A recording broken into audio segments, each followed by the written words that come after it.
રાખવું કોઈ ખોટું ના લગાડતા. કારણ એ મોદી સાહેબ એવું કે મેને 6 કરોડ ગુજરાતી કાયમ આવી બૂમો પાડે આખા ગુજરાતમાં જો જાય તો 6 કરોડ ગુજરાતી 6 કરોડ ગુજરાતી. એટલે એમાંથી 2.5 કરોડ તો આ ઠાકોરો હતા. હા તો 182 માંથી ઠાકોરો કેટલા હોવા જોઈએ વિધાનસભામાં? તો કેમ નહીં આપણે? પણ આપણે ઠાકોરોમાં ચૂંટણીમાં આપણી કોઈ કદર નથી, કિંમત નથી. કારણ ચૂંટણો આવે એટલે બાજુના ગામનો અન્ય સમાજ વાળો વ્યક્તિ તમારી જવાબદારી પેલા ઉમેદવાર જોડેથી લઈ લે કે ભાઈ આટલો દારૂ આટલું ચવાણું આટલા પૈસા આલી દેજો, અદાલતનો ઠાકોરનો એકે વોટ આગો પાછો નહીં થવા દઉં. થાય છે ને આવું સાહેબ? થાય છે નહીં થતું? વડીલો તમને ભૂખ લાગી છે ને મને લાગી છે. જો તમે જય માતાજી જોરથી બોલો છો તો બોલીશું, નતર એમાં ભાષણ આપણે પૂરું કરું. જય માતાજી એટલે કોઈ રાત નહીં રહું. 500 રૂપિયામાં જો ઠાકોર વોટ વેચી મારે એમાં ઠાકોરના સરકાર નહીં બનતી.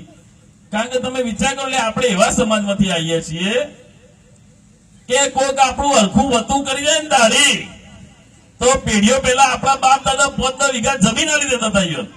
દોનમાં હતા સુધી આપણે આલ્યું જ છે. પેલા આખા ગોમ દોનમાં આપતા હતા, પછી 50-50 વીઘાના વાડા હાલતા હતા. પછી એમાંથી નવરા થયા એટલે પાછા ઓછા થયા એટલે ચારડા દોનમાં હાલવા લાગ્યા.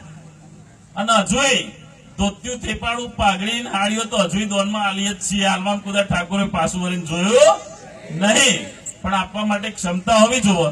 હવે આ ઠાકોર જો કોઈ દાઢી કરી જાય, જો 5 વીઘા જમીન જેના બાપ દાદા હાલી હોય એ ઠાકોર 500 રૂપિયામાં વોટ વેચે એટલે તમે વિચારો કે 5 વર્ષના 500 રૂપિયા એટલે વર્ષના થયા 100 રૂપિયા. 1 વર્ષના 365 દાડા એટલે ઠાકોરની એક દાડાની ઓકાત કેટલી થઈ?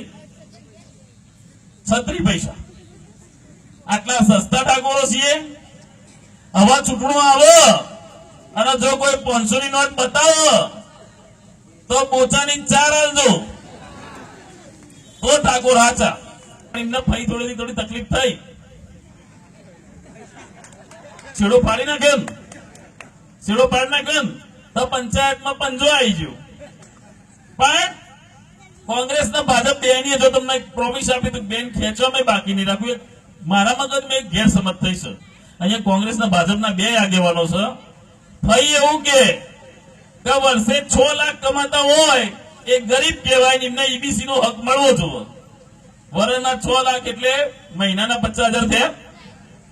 તાર બાપુ એવું કે વર્ષના 6 લાખ તો બહુ ઓછા કહેવાય, વર્ષના 10 લાખ કમાતા હોય ને એ લોકોનો સમાવેશ કરી દેવાનો. એટલે મહિને 83,000 રૂપિયા કમાતા હોય એ ગરીબ, અને આપણે મહિને 8,000 કમાઈએ તો પેલા ગુણોત્તરનો દાખલો લેવા 28 ધક્કા ખાઈએ. ડીવાયસો સાહેબ આ કરી વાસ્તવિકતા તો એ કેવો ન્યાય ગરીબ કોણ આમાં કયો? તમારે 2.5-4 લાખ રૂપિયા થાય એટલે ઇન્કમ ટેક્સ ચાલુ થઈ જાય. તો પછી 10 લાખ સુધી ઇન્કમ ટેક્સ ના લાગવો જોઈએ ને.